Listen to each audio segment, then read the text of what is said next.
এজন এজনকৈ গণি গণি বিদেশীক উলিয়াই NRCৰ জৰিয়তে যিসকল স্বদেশী তেওঁলোকক আইডেণ্টিটি কাৰ্ড দি বিদেশীবিলাকক এজন এজনকৈ অসমৰ পৰা বাহিৰ কৰিব। আমি 10টা কৰ্মসূচী লৈ এই যাত্ৰা আৰম্ভ কৰিছোঁ। 1 নম্বৰ কৰ্মসূচীটো হ'ল যে যদি সঁচাকৈ বিজেপি আমি হলুৱাই আমাৰ নতুন চৰকাৰ আনিব পাৰোঁ, আমি নতুন চৰকাৰে এজন এজনকৈ গণি গণি বিদেশীক উলিয়াই NRCৰ জৰিয়তে যিসকল স্বদেশী তেওঁলোকক আইডেণ্টিটি কাৰ্ড দি বিদেশীবিলাকক এজন এজনকৈ অসমৰ পৰা বাহিৰ কৰিব। এয়া আমাৰ প্ৰতিশ্ৰুতি, এয়া আমাৰ সংকল্প। নম্বৰ 1, হিন্দু বিদেশী, মুছলিম বিদেশী, খ্ৰীষ্টান বিদেশী যোনেই নহওক লাগিলে আমি সকলোকে অসমৰ বাহিৰ কৰি দিম। নম্বৰ 2, আমি অসমৰ 6 জনগোষ্ঠী আৰু লগতে দলিতাসকল, নাথযোগী আৰু মদাসী জনগোষ্ঠী তেওঁলোকৰ জনজাতি কৰে। তাৰ জৰিয়তে অসমৰ মানুহৰ সকলো ৰাজনৈতিক অধিকাৰ সুৰক্ষিত কৰি তোলে। হিমন্ত বিশ্ব শৰ্মাই কৈ আছে যে অসমীয়া মানুহৰ ৰাজনৈতিক অধিকাৰ নাইকিয়া হ'ব।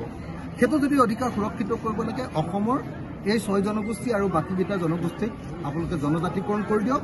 তেতিয়া অসমত জনজাতিৰ সংখ্যা বাঢ়িব আৰু অসমত জনজাতিৰ সংখ্যা বাঢ়িলে অসমৰ জনজাতি ৰাজ্য হ'ব আৰু তেতিয়াহ'লে অসম সুৰক্ষিত হৈ যাব, চিৰকালৰ কাৰণে অসমৰ পদবীবিলাক সুৰক্ষিত হৈ যাব। 3 নম্বৰ বস্তুটো হ'ল আমাৰ 6 নম্বৰ দফা অসম চুক্তিৰ সেইটো সম্পূৰ্ণৰূপে ৰূপায়িত।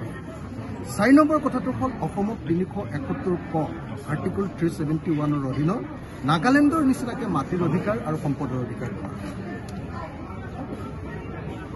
তাৰপাছত আৰু 5টা দফা আমি লৈ অসমখন কেনেকৈ বনাম সেইটো ঠিক কৰিছোঁ। 1 নম্বৰ, অসমৰ 100% জলসিঞ্চনৰ ব্যৱস্থা কৰি সকলো পথাৰতে বছৰৰ সকলো সময়তে খেতি কৰা ৰাজ্য কৰিব। বস্তুৰ প্ৰকৃত দাম MSP দিব। নম্বৰ 3, আমি অসমৰ প্ৰত্যেকখন গাঁৱত ইণ্ডাষ্ট্ৰি খুলি এজনো মানুহ নিবনুৱা নাৰাখোঁ, অসমৰ প্ৰত্যেকজন মানুহকে গাঁও নগৰৰ সকলো মানুহকে কাম ব্যৱস্থা কৰিম। এনেকৈ আমি এখন নতুন অসম গঢ়িবৰ কাৰণে আজি সংকল্প লৈছোঁ। চাওলুং চুকাফাই গঢ়ি যোৱা আহোম ৰাজত্বৰ আটাইতকৈ গৌৰৱোজ্জ্বল ৰাজধানী শিৱসাগৰৰ ৰংঘৰত শপত লৈ সংকল্প লৈ আজি আমি আগবাঢ়িব খুজিছোঁ। সকলোকে এই যাত্ৰাত সহযোগিতা আগবঢ়াবৰ কাৰণে অনুৰোধ জনাইছোঁ আৰু আশা কৰিছোঁ 2026ত আমি নতুন অসম কৰিব পাৰিম।